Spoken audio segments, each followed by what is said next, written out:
Best.Podcast.Ever is sponsored by the Gertzberg Law Firm, a full-service business law firm in Cleveland and Chagrin Falls that's changing the way businesses retain their attorneys. Go to gertzberglaw.com to learn more. While you're there, check out Cover My Six, a complete legal audit of the 6 areas that most often create or prevent business lawsuits and government investigations.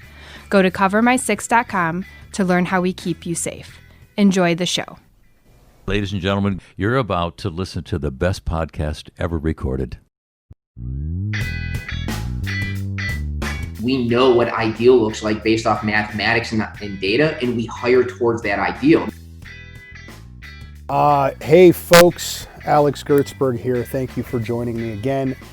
As I mentioned last week, in Ashley Jones's episode, I've been kind of a bottleneck on these intros, and so this is the second of 3 episodes that have been in the can for probably about a month at least, and I've not had an opportunity to take the minute and a half that it takes to record this intro because I'm a schmuck. I apologize, but now that I'm here and I'm handing this awesome interview to you, I'm glad I am, because it's a good one. So Chaz Moscarino is a CEO, an entrepreneur. He has been owning and operating Mascarino landscaping for a long time, I think like 20 years, and he's built it into one of the largest landscaping companies in Northeast Ohio. More recently, he has become a culture index consultant. I know, and we'll talk about that in a second. I know Chaz because he's in my EO forum. You've heard me talking about EO on this podcast before, and I will say it again because I think it's important. If you are an entrepreneur, you're running a business, you need to be in a peer group with whom you can speak confidentially and candidly about things that you can't talk about with your employees, with your partners, with your spouse. For me, EO became that place, that safe place.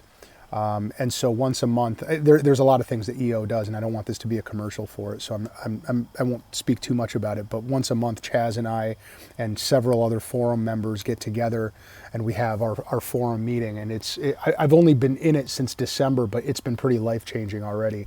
They've got a very rigid sort of Gestalt method of talking to each other, so that it's less about telling people what they should do and more about telling people what we did in that situation. There's a lot more experience sharing than there is giving advice, and it's a really cool format.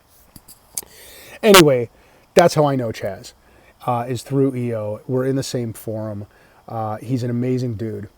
He and I share a lot of similarities in the way we have come up through our entrepreneurial journey, and we talk about that here, and it's pretty interesting and exciting.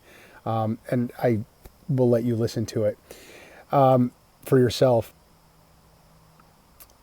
A few months ago, through forum, I learned about Culture Index. One of the struggles that I have always had, and which I'm learning more and more, I'm not alone in having, is just right butts in the right seats, right? So that's an EOS term. Go back a few episodes and listen to the Gene Roberts episode, and you'll really understand what that is about, right? You've got your company's core values, what you're about as an organization, and finding the people that match those core values is huge. But then you got to put them in the right seats. The seats have their own requirements. In EOS terms, they talk about it from a GWC perspective. Get it, want it, capacity. Do they get their position, their role, their function? Do they want it? And do they have the mental and emotional and physical capacity to manage that role? So you go through all these analyses, and those have definitely helped me. But then I stumbled on Culture Index with Chaz, and he came into our law firm. And let's see, he sent us a 5-minute survey, right, to all of our employees, 14 folks approximately. We spent 5 to 7 minutes circling or clicking on words that we use to describe ourselves, how we think, how other people think about us, and the role we have in the company. And that spit out a chart that Chaz then looked at. And so he went through all 14 of our employees. I don't know if you can hear the child over there. Got a new baby over there. He's crying. Sorry. Chaz went through all 14 of our employees and without ever meeting them, talking to them, or learning anything about them, told us more about how they think and how they work and how they process information than we have known about them from working with them for years. It was this weird, like, David Copperfield, Kavorka kind of shit that I was just totally blown away by. So that's what Chaz does, but he does it with, there's a lot more to it. I'm not giving you any. This baby is just crying. I hope that maybe I'm the only one. I don't know if you guys can hear it. I'm going to keep going, and then my editor, John, will let me know if you heard that too. If you didn't, then you just heard me talking about a baby crying for no reason. Chaz does that, but does a lot more. He helps companies find the right butts for those seats using profiles that he creates using Culture Index. He's got, I forget how many employees over there at Moscarino Landscaping, but my understanding is all of them go through this process.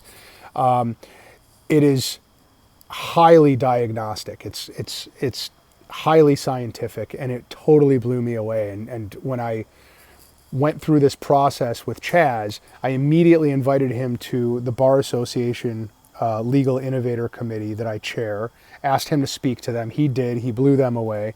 I invited him back to the firm to speak again. He helped us a lot. But it's really cool. Learn about Culture Index. If you're not going to use Culture Index, use some kind of assessment. There's a lot of good ones out there.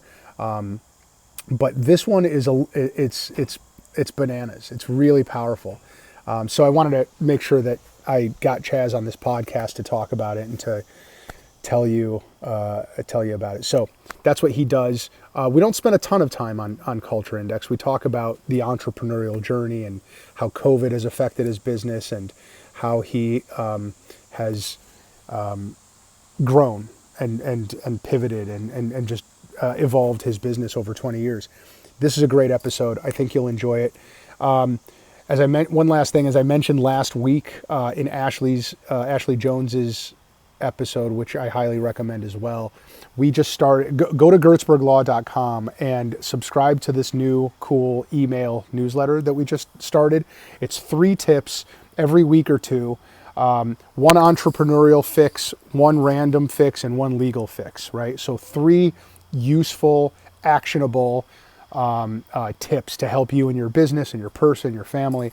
And we've gotten really good feedback for it. It's called Alex's Insider Fix. And so I want you to go to gertzberglaw.com and subscribe to that. And then tell me what you think of it. Okay. Thanks again. Enjoy this episode. I hope you're well. I appreciate you. I appreciate that you're giving me time out of your day to listen to me interview great entrepreneurs. I think you'll enjoy this one. Have a good one. Thank you. Chaz Mascarino, how are you? Excellent. Thanks for having me. Thanks for being here, man. I appreciate it. Chaz, I have to tell you something. When I was 13 years old, my dad made me go and do landscaping for a summer, right? And I freaking hated it so much. And now I think it wasn't the hard work, right? I enjoyed it then, and and it wasn't being outdoors because I really love that. It was just the back-breaking monotony of it for me, right? Like my ADD made it really hard for me to keep doing the same thing throughout the day. And those dudes that I worked for, you know, I was low man on the totem pole, so I had to like pick up the sticks so they didn't go into the lawnmowers and stuff. And so I vowed at the end of that summer never to do landscaping again unless it was for my own property, right? So my question for you is, what makes a guy say, you know what, I'm going to create the biggest landscaping company in Cleveland? Oh, wow. Well, it started in college. I was trying to make some extra cash.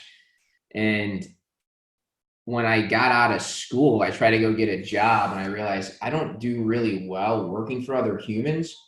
So why don't I take this little landscaping thing I have that I was doing through college and blow it up? And that's what the goal was. And my brother jumped in to help me. He was going to Kent State. I was at BW. We said, let's kind of blow this thing up so we don't have to work for somebody else. And that's what we ended up doing. We made a lot of mistakes on our way. So you're starting this, you're 18, 19, 20 years old, right? And it's just you and your brother and a couple lawnmowers and a truck maybe, right? Yep. Yes. Yeah. That's how we started. And so just to give our listeners an idea, it is now what, 20 years later, right? 25 years later or so. And how big a company do you have today? So yeah, we have about 20 years now. We have 2 locations, about 120 people through Northeast Ohio in the different branches. So we're in the commercial maintenance and commercial snow world, design, build. We're in the facility space right now. So we've diversified, but yet we got really good in those niches that we do now. And I have to say too, and as I mentioned earlier, I mean, I do this for really self-serving reasons, right? I interview lots of entrepreneurs just to learn from them. And I have to tell you, it is highly unusual. I mean, this is like episode close to 140 now. And it is highly unusual for me to come across an entrepreneur who is still in his 40s, or I think you and I are about the same age. We're both in our 40s, right? I'm 39. You're 30. Almost. Yeah. Who have been in the same, I mean, you're almost like a dinosaur, right? That's an extinct thing to be in the same business that you started in college 20 years later. That's highly unusual. So I'd love to hear some of the highs and lows, but I love focusing on the lows because I think that entrepreneurialism is just constant challenge, constant failure, and constant breaking through obstacles, right? For you to have done that for a 20-year period, talk about those times that you didn't think you were going to go a year or 2 years. Talk about those existential crises that you thought, 20 years is never going to, that's impossible. Well, yeah, it's like I didn't know what I didn't know. So as a young 20-year-old boy, I mean, that's really what I was. I was a young boy. I didn't know what I didn't know. I was living in my parents' house. I was working out of their garage. I didn't really have a lot to lose at that point in time. So I just kept trying to make as much money as I could, kept trying to grow this thing. And eventually my dad says, okay, you got to get out of my house, leave. I love my dad. We have a great relationship, but it was that time. So like at 23 years old, went out, tried to buy a piece of property and lived there, started using that to run the landscaping business. And, I was talking about this with someone the other day. If I could go back in time, what's one thing that I wish I would have done? I wish I would have got a strong mentor back then because, again, I didn't know what I didn't know. And I didn't have anyone to really teach me or guide me. I have that now with EO that you're aware of, but I didn't have that back then. So I had a lot of highs and lows. I was not really good at managing people. I wasn't really good at building processes or systems. All I knew how to do was drive growth and try to sell things. That was my strength. My weakness was everything else. So I stumbled, I'm still stumbling through this over the past 15, 20 years and trying to fix my mistakes and learn from my mistakes and keep growing. Can you think of a time that when you didn't think you were going to make payroll? Yeah, 08, 09. So Great Recession was coming and we were leasing a space out of Strongsville over on Progress Drive. And I ended up buying a piece of property, and I was just starting to build that property at that specific point in time when all that started happening with the recession. And it was, the phones just stopped, everything slowed up. And it was a really scary time for us, but we prevailed. We moved forward with the project. We're still out of that location as our main headquarters today. We kept pushing forward. We got through it. But that was a scary time. Yeah, that to me is, I've said this on this show many times. That right there is the biggest difference between being a business owner and being an employee in a business, is that when the business is struggling, if you don't know the stress that comes with not knowing if you can make payroll, then you don't know my stress, right? That is a stress that only comes from business ownership, and it is a very unique kind of stress. It's that personal responsibility. I mean, we all feel responsible for our families, but when you feel responsible for your employees and their families too, that's a whole different kind of stress, So let's back up, Chaz, because one thing that you and I have in common is that we both were incorrigible delinquents growing up. Right. I've talked about this. I'm not shy about it. I've been kicked out of more things than I've been allowed to stay in. And I think, I'm not a religious guy, but I think it's a miracle that I'm not in jail today, and running a law firm, much less any other business. Your journey has some similarities to that. Talk about it. Yeah, I was fortunate enough to hear your Lifeline inform the other day, and there was a lot of similarities. Growing up as an adolescent, rules and procedures for me were for other human beings, not me as a kid. Maybe even still today. But I went to Catholic high school, and all the rules, wearing this, a belt, having my hair in a specific position, not having a beard, all those things just drove me crazy. And so I didn't make it through Catholic high school. I got kicked out of high school senior year, in the middle of senior year, which was pretty devastating for me, to be honest. I was really excited to graduate with all my friends, and I got asked to go to public school. And so that was a really hard part and a really difficult time in my life. And I remember I made a decision to go to college, and I remember sitting there and they say, hey, look to your right, look to your left. One of you will not be here in 4 years. You're not going to make it through college. And I sat there and I'm like, okay, well, that isn't going to be me. I'm going to do everything I have to do to make sure I make it through college. And I did. And that's really what started transforming, my rebellious years as an adolescent back then. Yeah. It was a decision. You did you tell me that you did like a semester at sea, and that was a part of like a personal transformation for you? Am I remembering that correctly? So the program back then was through the Institute of, I think it was an Institute of Pittsburgh.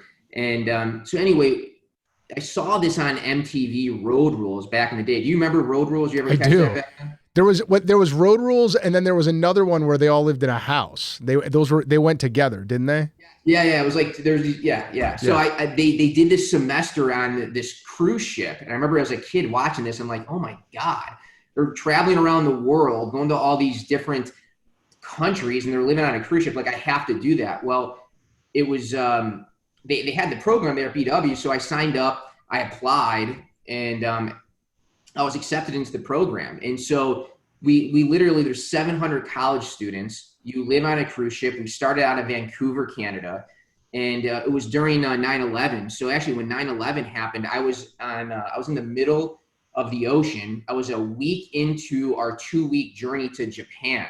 So this is right before cell phones were really going on. So we kind of had an idea what was going on with 9/11, but we really didn't have the full gravity of what was going on. And I turned 21 that week on the ship. So that's kind of how it started, the journey, but it ended much more positively. And we had a phenomenal experience. So when I went from high school to college, I became more of a delinquent, right? Am I hearing correctly that you got your shit together in college, and if so, how? Because I mean, one thing that I do always want to share with whoever's listening that's either a parent or a high school or college kid is that lesson, right? Was there a transformation in college, or did your delinquency, like mine, get worse? It was literally that first day of college when I was sitting there in this room with all these college students, and they said, basically, half of you aren't going to make it. I see. And I said, well, that isn't going to be me. And so Okay. I did everything I could to make sure I applied myself I see. to be successful in college. Chaz, you're in this landscaping business, and it's got its highs and lows at some point. And I would be remiss. I mean, I joined EO only 8 months ago, I guess it's been, and it's already been transformative for me. I'd heard about it for years before that.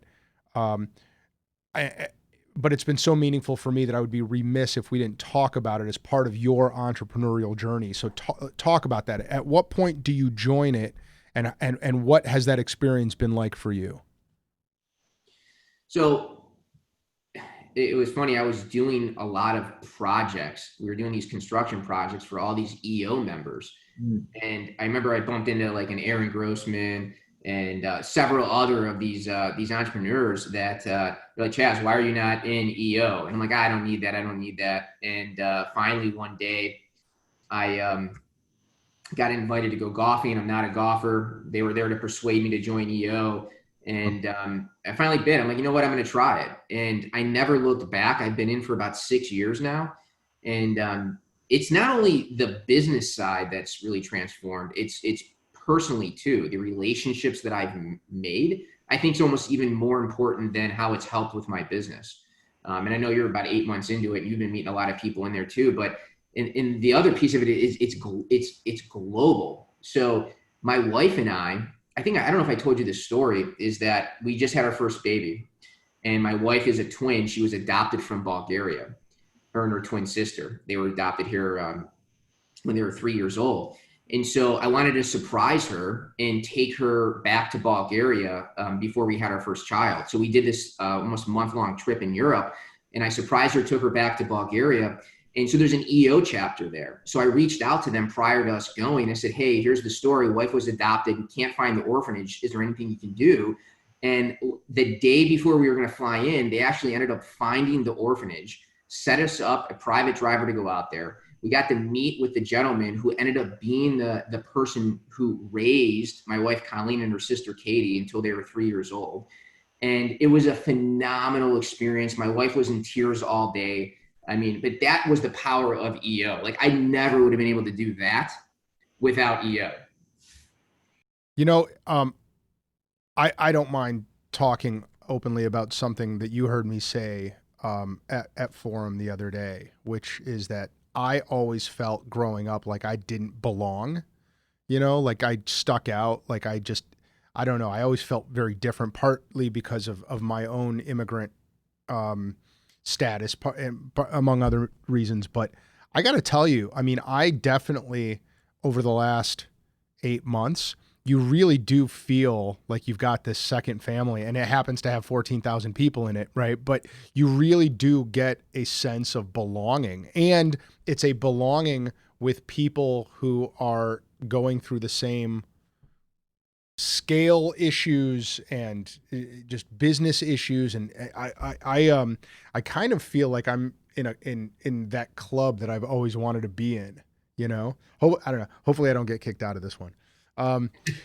Chaz, at some point then, in that journey, you, there's like so many like twists and turns in your life that I just, I don't know. It's like, I feel like there should be good segues, but there aren't any because they're so like jagged, right?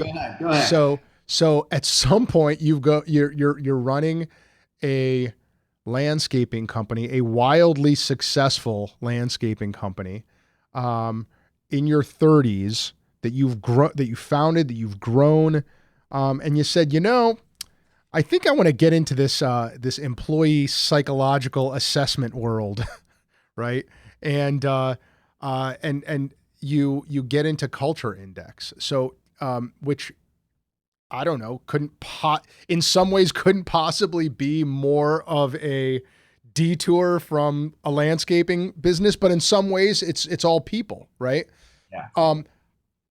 And before now, people who are listening will have listened to my intro, will have heard how you walked us at my law firm through Culture Index and how amazing it is and what it is in general. But talk about how you discovered it, got into it, became obsessed with it, and now are a culture advisor, right? Culture Index advisor, is that your title? Correct. Yeah. Correct. Talk about that journey.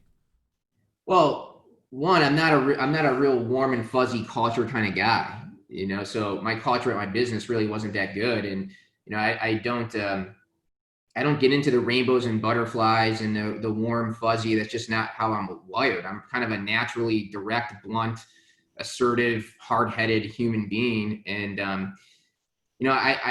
I was in my forum and we were running EOS. So a lot of EOers, they use EOS. And, Alex, I was miserable going to work every day. I didn't like it. I didn't like what I was doing.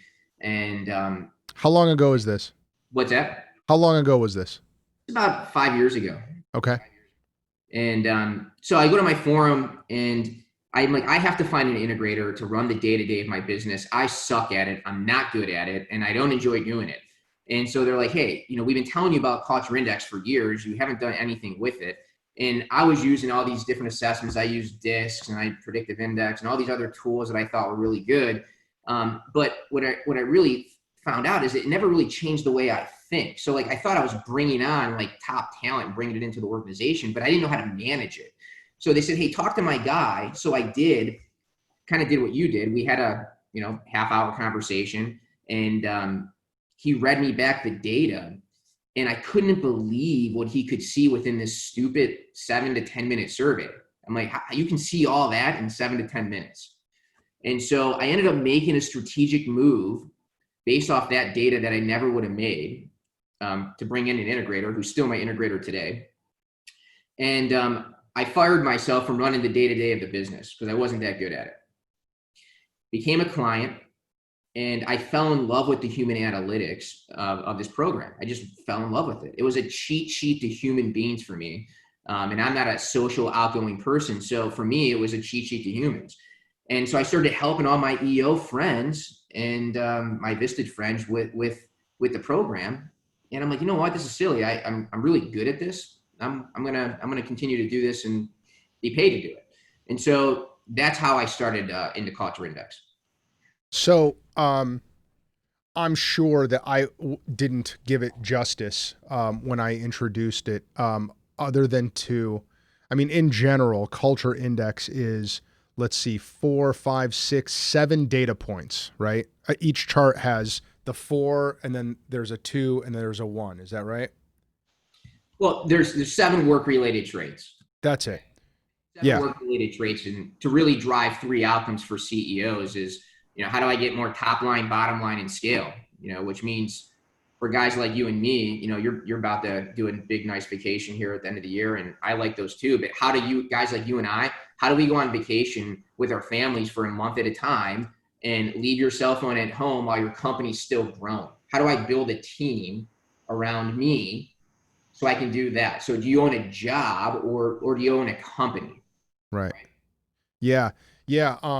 I keep thinking, and this is something that you and I are talking about, just the when you bring it into your company, right? And you start thinking about the ROI of something like this, right? Because it ain't cheap, right?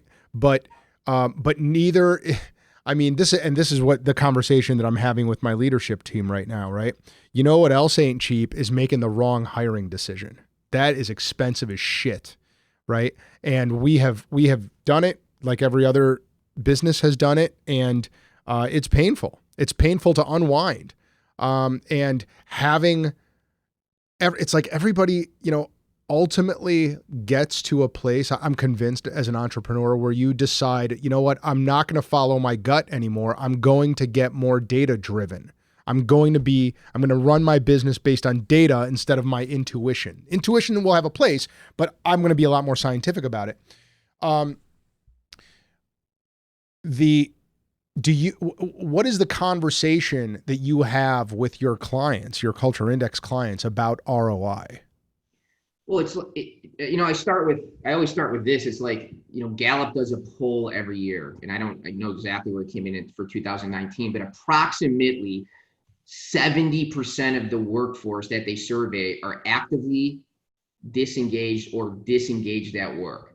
Okay, so that means that 30% of human beings go to work every day and actually enjoy doing what they're doing at work.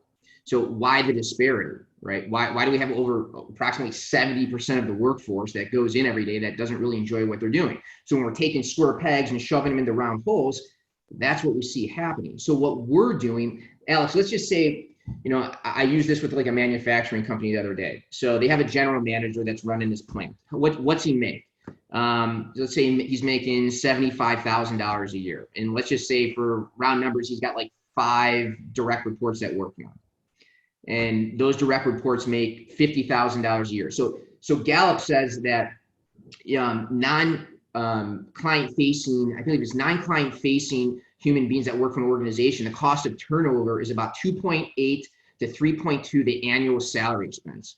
Okay, and I think if it goes down to client facing, it's like 5.8 to 6.7, right? So do the math. So if people leave people, they don't leave the logo. So in order for someone to be communicating appropriately together, there's about a 5% chance that the person sitting across the table from you is hardwired exactly like you are. So unless I've been trained otherwise, how do I know how to communicate to that human being? And if I have that manager that has 5 direct reports making $50,000 a year and the cost of turnover is about 2.8 times that, that manager's managing nearly $750,000. They're responsible for nearly $750,000 in turnover costs. And so what have you done to ensure that that manager is leading his people effectively? That's the conversation we're having. Yeah. Yeah. My favorite example, there's an attorney here that, and I mean, I got to tell everyone here, right? It's like you have, the process is so simple as to be almost like insanely simple, like, but it's so on point. We have an attorney here, and after the 7 minutes that he spent on his survey and the minute and a half that you reviewed his results, it was like your session with us was like going like putting my whole law firm through like a chiropractic session. Like you cracked us, you like tweaked us, and what we've done since then with this attorney, like you basically were able to say, I know how you're stressing this guy out. He needs a good checklist and then to be left alone, right? And we started doing that, right? We realized we were micromanaging him. We realized that we were stressing him out, and that's exactly what we started doing. We were just like, this is what we need done. Here's where all the checklists are. Check back in with us 2 days from now. And he couldn't be happier. We couldn't be happier. And you went down the line. You went through 14 people that way in a relatively short period of time. So it works. And it was just kind of like, I don't know, it was mind-boggling to watch you do your thing. Well, and Alex, people think it's like this hiring tool, and if you're that's a small piece of what it can do. That's about 10% of it. But what you just said is what it really is. It's about taking our existing people and learning how to communicate with them better and get them in the right seats so they can get better ROI for the organization. What's it do to top and bottom line when I have engaged employees? Yeah. Well, but let's talk about the hiring, right? Like I remember, I can't remember if this was you talking about your landscaping company or if you were describing somebody like one of your clients, but it was you were. So each pattern has its own name, like Trailblazer, Pathfinder, Consultant, right? Right? Like everyone's right. Yeah, there's 19 typified patterns in the program. Yeah. And I remember you describing a hire, a new hire. I think this was, again, I don't know if it was you or for one of your clients, and you were like, this guy is a trailblazer, and he's sitting in a seat that needs a trailblazer. And before that seat had a trailblazer in it, it had like, I don't know, a consultant or one of the other patterns in it, right? And you described it as, when you get the right butt in the right seat, which is an EOS concept, right? It's like you're taking the brakes off, right? You're like taking the shackles off, the chains off, and and now you're truly firing on all cylinders. Is that an accurate way of describing at least how hiring is supposed to work with Culture Index? Well, so what we do is we build, Alex, what ideal looks like for each position prior to us making those moves. So based on mathematics and data, our teams will build from every position. I mean, in my organization, from the guys that cut grass all the way up to the CFO of the organization, we know what ideal looks like based off mathematics and data, and we hire towards that ideal. Now, I can't see someone's moral compass in this. I can't see if someone's crazy, right, but I can tell you if they're statistically fit based off that data for that position. Now, then you have to do your part and still hire, go through the hiring process and make sure that they check all the culture buckets. But we're making good bets on the front end. That's what we're doing. Yeah. Yeah. And I keep coming back to, I wish that it was that I had used it for a couple of hires. And it would have been, it would have just made my existence so much easier. I can clearly see where we've got holes right now and where there's a mismatch. Chaz, I would also be remiss in not asking how your businesses have been affected by COVID and how you've adjusted, if at all. It's been since March, April, May, June, July. So 5 months now of different degrees of lockdowns and quarantines. What's it like for your businesses, meaning Culture Index and the landscaping business, and what's it been like for you as a business owner? Well, so I'll start with the landscaping part. With people being home as much as they have been home, on the residential side of the business, we've been busier than we've ever been. I mean, we're basically booked out the rest of the year. So we've been pretty fortunate there in the landscaping business in general. It's been pretty fortunate. It's been a really good year for us. We're actually up. We're up in revenue this year. The Culture Index, I travel a lot. And so obviously with COVID, that's really been affected. So I do a lot of conferences. I do industry speaking events. I do EO, YPO, Vistage, all that kind of stuff. And, none of that is really happening now. And I don't know if it's going to come back this year or not. So that's suffered a little bit. So strategically what we did though, with the landscaping businesses, we looked at COVID as an opportunity. So we actually made 3 very strategic moves on people during that time frame. So when people were getting laid off, we went to market and we started looking for top grading some talent that we needed to top grade. And we were really happy with 3 strategic moves that we made that I don't think we would have been able to make as quickly if it wasn't for COVID. Have you felt, well, it sounds like this question about your personal strain as an entrepreneur is moot because your business, or at least the landscaping business, is doing well. But which by the way, when I heard you say that, I thought it was counterintuitive, because I would think that people who have more time on their hands and are at home more would cut their own grass more. But you're saying no, right? It was crazy. Like when the middle of March, whenever they had the shutdowns hit, our phones, we usually average about 100 calls a week. We were getting, the first 2 weeks, we got 1 phone call. That was it. 1 phone call. So we were freaking out. And then all of a sudden, it was like a light switch got turned on, and it's been nonstop ever since. I wonder if it was like, all right, people thought they could start mowing their own grass, and they did it for 2 weeks, and they were like, hell with this. I'm calling Chaz. All right, man. Are you ready for the lightning round questions? Yeah, let's do it. All right, man. Here we go. So, Chaz, Let me start here, actually. You are a professional MMA fighter. What is the song that is playing when you are walking into the ring? Limp Bizkit. Ooh, Wish interesting. everybody had a body like me, something like that. I don't know. I like it. What is an assumption that you had for a really long time about anything, life, business, women, anything? What is an assumption you had for a really long time that you later discovered to be totally bullshit? That I'm going to age. The assumption was that I was never going to age, I should say. Oh. So I just had this mindset that I can keep partying, having fun, and that I quickly looked around my life, and I saw a lot of my friends and my brothers, my family. They were all getting married, having kids, and that was something that when I was in my early 30s wasn't important to me, and it became very quickly very important to me. Mm.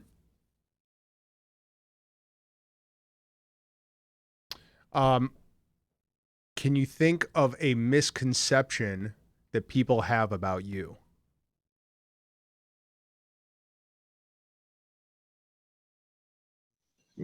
That's a tough one. A misconception, I would say. I don't know. I don't know. Maybe that I'm hard to read. Maybe that I don't like them when I walk into a room, but I'm just sometimes I'm a quiet guy when I walk in somewhere. So you and I are both book geeks and like personal development book geeks and business book geeks in particular. Yes. I know you to be like crazy curious about shit. What are you most curious about right now? Sleep. Ooh, interesting. Sleep. Yeah. So, as a leader, I didn't realize how important sleep was. And if I'm not firing on all cylinders, what it does to my productivity throughout the day. So I'm like crazy about my sleep schedule now. So like that's one thing I try not to give up. I want to be in bed by 10 o'clock every day. And I like being up at 5 o'clock in the morning. So, I do my meditation in the morning. I do my workout in the morning. I have my quiet time in the morning. So if I don't get my sleep, it sets me up for my next day. And without that, I'm just off. Let's pull on this. Actually is one of the lightning round questions, but it's a good segue from what you just said. So, what is a habit or routine that you do on a regular basis that has given you the most mileage? Yeah, I'll go back to that. I think journaling. So Really? yeah, I really love journaling. So I'm about 3-4 years ago, I can't exactly remember when I read the book Hal Elrod, The Miracle Morning. Yeah. You ever read that? Yeah, Savers. I know it well. Lifesavers. Yeah, it really transformed my whole morning routine. I never had a morning routine, and I was not really a morning person, and I became a morning person. And I wake up early every day and I follow that routine. I meditate, I do my affirmations, I journal, I work out. And that's how I start my day almost every single day now. It's really transformed my life.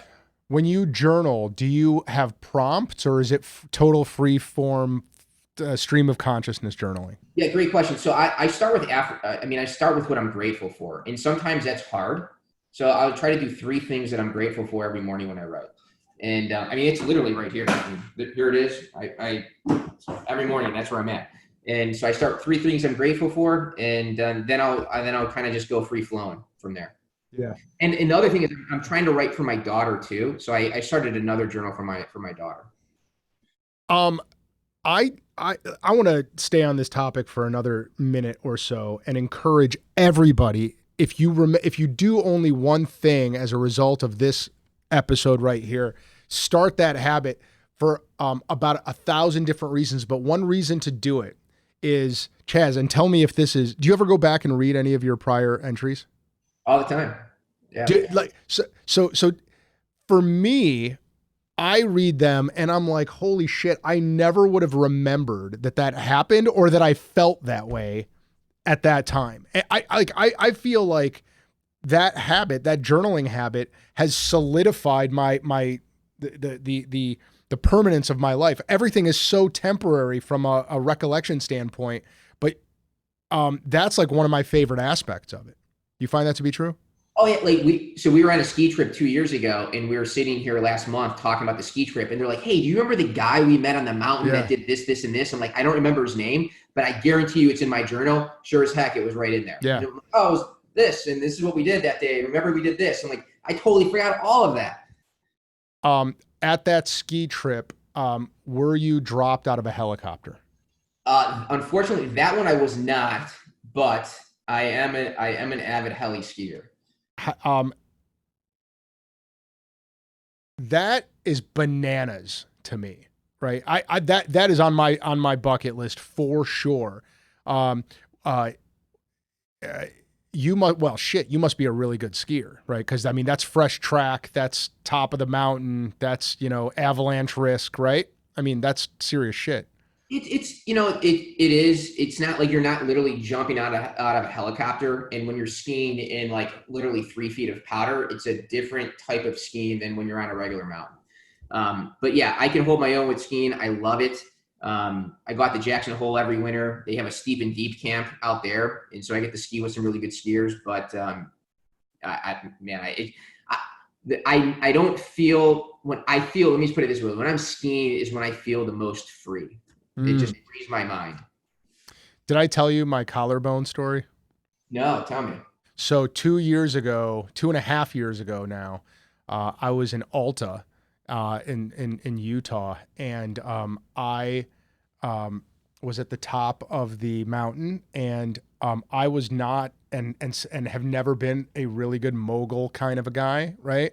I like going straight downhill as fast as possible, and about halfway through our second day, I turned around to the dude I was skiing with and I go, "Hey man, I think I got this mogul shit down," right? And I started cutting and I zigged when I should have zagged. And then I was like, oh, and then I start tumbling and I start hearing bones cracking. Dude, I was that guy that had to get sled down by ski patrol, right? That you always see when I had to be strapped in. There were these two beautiful ski patrol women that I was like strapped down, and they were skiing me down, and I thought I was going to throw up all over myself from the pain, and I was just like, all I could think of was, all right, don't puke on yourself in front of these girls. Do not puke on. So I now have a titanium plate in my collarbone, and that was the last time I skied. That's my collarbone story. Chaz. Yes, sir. Describe a time when you had a massive personal or business failure and how you bounced back from it. So I made a real estate investment down in Florida right when 2009 hit again. So I thought it was a great idea to buy more real estate, and I was buying at the top of the bubble. Yeah. And you already know what happened. So I put all this money into this piece of property, and 3 months after I put lots of money down into this thing, the whole world ended up flipping upside down, and I literally lost everything that I had into it. And that was a really hard lesson to learn. And but I've come back from that. I've made more real estate deals, but that one really hurt. Let me ask you a follow-up question to that. How long did that haunt you, right? How long did you obsess over it? And maybe you still are, I don't know, but like, what was the period of time when you were like totally just stuck before you became unstuck? I'll tell you, put it this way. I didn't buy another piece of real estate for probably about 6 years after that. So I was a little gun shy, to say the least. But were you losing that much money? That stuck with me for a while. That definitely stung. Yeah. But were you able to like say, bad decision, let's move on right away? Or were you like Like, I mean, I talk about this all the time. I still, not a day goes by that I don't re-litigate the one trial I lost. You know, I'm just like, I still, you know, my wiring still goes there sometimes. I shouldn't say not a day goes by, but was that the kind of decision that was just like kind of emotionally sticky for you for a period of time? Or were you able to just sort of say, I screwed up, now we move on? I didn't lose sleep over it. I was more like, hey, I screwed up. Let's make sure that doesn't happen again. Okay, We'll good. learn the lesson. Yeah, that is a key skill right there. We make big bets in as entrepreneurs, and when you make a lot of big bets, some of them don't pay off, and those are big losses. So having that skill to be unstuck is huge, I think, and not a lot of people have it. Chaz, if you could ask one question of anyone who ever lived, who would it be, and what would you ask them? And I'm not good at this one. That ever lived. The guy, it just made me funny because this morning I was watching a video on Mike Tyson. He's about ready to go do this fight again. And I'm just like, I heard that. Yeah. I was thinking about when he fought Holyfield, when he bit his ear off. It just kind of came to mind this morning. And I'm like, what the hell was he thinking when he bit into his ear and spit it out in the ring? Yeah. And said, I'm going to eat your children. I mean, I don't know. That's a good question, actually. I think actually he's talked about it. I think that question may be out there. The answer to it may be out there already. I just heard that he's coming back. God, how old is that dude? He's got to be in 50 something, I think. Jeez. I mean, Foreman was really old. Buster Douglas was pretty old, I think. But yeah, I mean, good for Don King if he's part of that, man. That's a great audience he'll have. Yeah, I'm going to watch. Yeah. What is the non-religious book or author whose words you apply the most in your life on a day-to-day basis? You know, The 7 Habits. All right. I really, really enjoy that book. And, you know, it's got to be a win-win, as Stephen Covey says. You know, if it's not a win-win for both parties, it's no good. So I really enjoy that book. I think Steve Covey is he was a great author. Okay, free association. I'm going to say a word and then you tell the story. Spike strips. Oh man, you're gonna put me on the spot with this one. So you want me to tell the story? Go do it, man. This is a great story. So my wife and I, we live in a secluded property. We're on about 24 acres, and we're tucked back. So we have a long driveway coming back there. And so we have sensors around the property and alerts. So if anyone walks on or drives on the property, it alerts the house like a doorbell. And so in the middle of the night, about a month ago, it went off at 2 a.m. And so we checked the camera, and there's a black Jeep Cherokee in the driveway, and there's a group of men running up to the front door. So they ran up, didn't do anything, jumped in the Jeep, took off. So we think, maybe it's a doorbell ditch. Just notify the police. Just say, this is what happened. So my wife's a little uneasy. We have a 6-month-old baby, and in the house as well. The following weekend, the same Jeep Cherokee rolls up, alerts the house. We wake up. They don't know that we're up, and I run outside to go after them. They take off, and we have no idea what they're doing. Like, why? It was like 3 a.m. Why are you at the house? So I'm telling my friends about this. I'm like, what possibly could these human beings be doing at our house 2 weekends in a row at that hour in the morning? Are they canvassing the place? What are they doing? And my one buddy's like, hey, why don't we just build? There was that driveway alert, by the way, that just went off. So someone just pulled in the driveway. Why don't we build tire strips, and we'll put it out there. If he comes back, we'll run it all over, and we'll flatten out his tires and call the police and catch the guy. So I'm like, great idea. So we build this thing. The guy comes back Sunday night.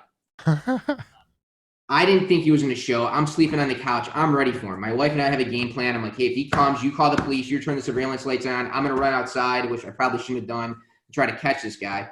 So he comes in, flattens out all his tires, and he drives off on his rims. I couldn't catch him. Police show up, and we cannot locate this guy. So I go on a mission. Hold on. Driving through the. Go ahead. Hold on. You skipped over an important key fact here. You chased this dude in your underwear. I'm sorry. Yes, I am in my underwear at this point.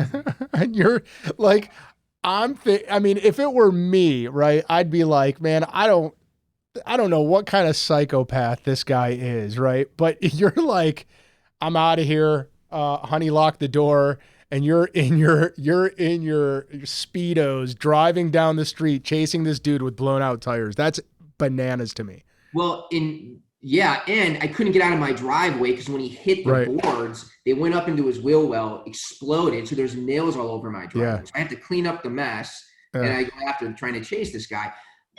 It became to a point, Alex, is that we couldn't sleep comfortably because we didn't know what this guy was up to. I mean, it was really becoming a big deal. Like, can't sleep at night. We don't know if this guy's going to show up with this guys. What are they doing at our house in the middle of the night? So it was really, we were living on edge. It wasn't fun. And my wife was not happy. I had to hear about it every single day. So you don't want to live with your wife with a 6-month-old that's on edge every day, wondering who's at the house, not wanting me to leave to go to work. So I went after him, couldn't find him, and I was in my underwear. Yes, the police ended up pulling me over because I have a black Jeep as well. I'm like, hey, it's not me. We're going after the other guy. Yeah. And ultimately, right, you found a black Jeep Cherokee with its tires blown out sitting in a driveway. Yes, we ended up finding him throughout the afternoon. The police came and they cited him for trespassing, but at least we know who it is. Hopefully it's all done now. And it was a good story for the past 4 weeks. Yeah, thank God. The moral of the story is do not mess with Chaz. He will blow out your tires. Bare minimum. That's the craziest. That's insane.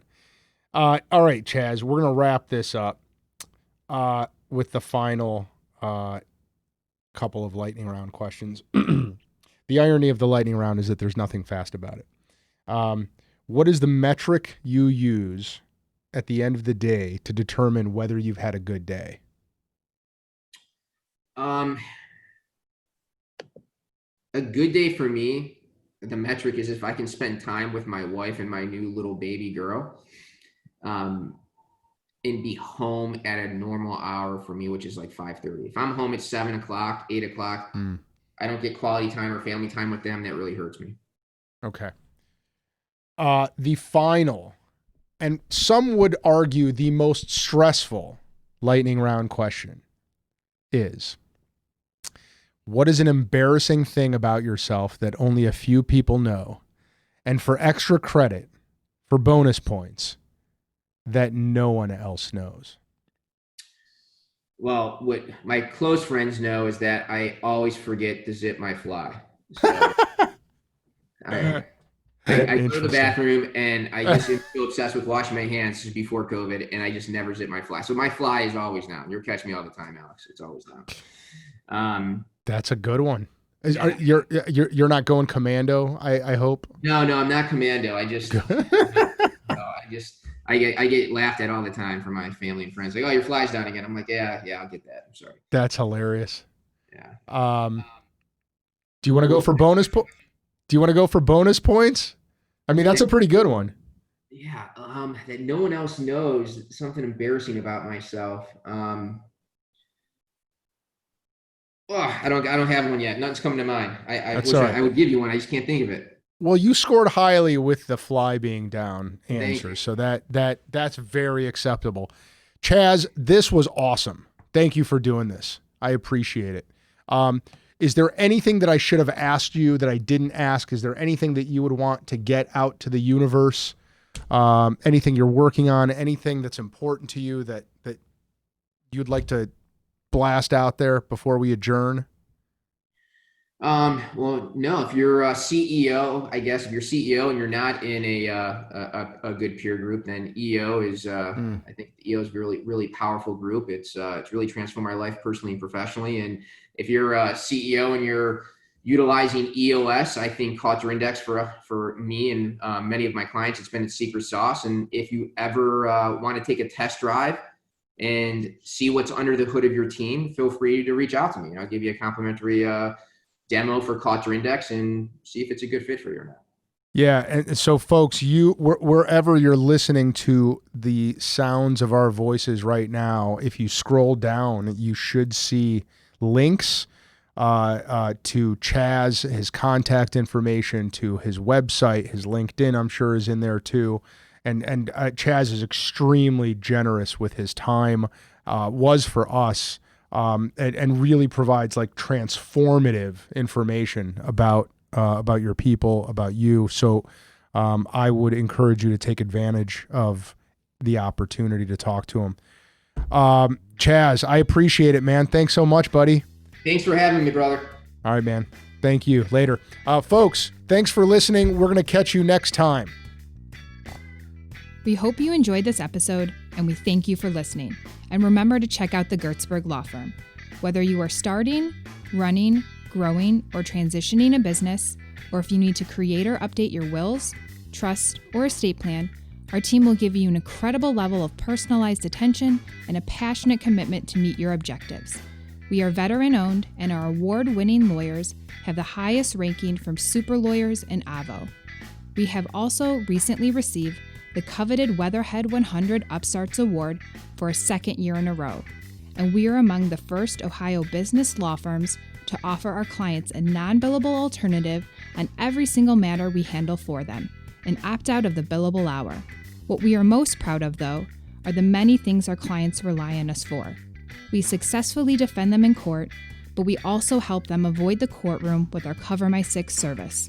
We protect their assets through good estate and succession planning, and we assist our clients in many non-legal business services like recruiting and business development. We want our clients to feel confident in their choices and to help them resolve any issues or potential problems quickly and efficiently so they can get back to what they love, running their businesses. More than just litigators, we are trusted advisors, problem solvers, and growers of businesses. Let us help you and your company. Call us or find us online to learn more. Thanks again for listening. We'll see you next time.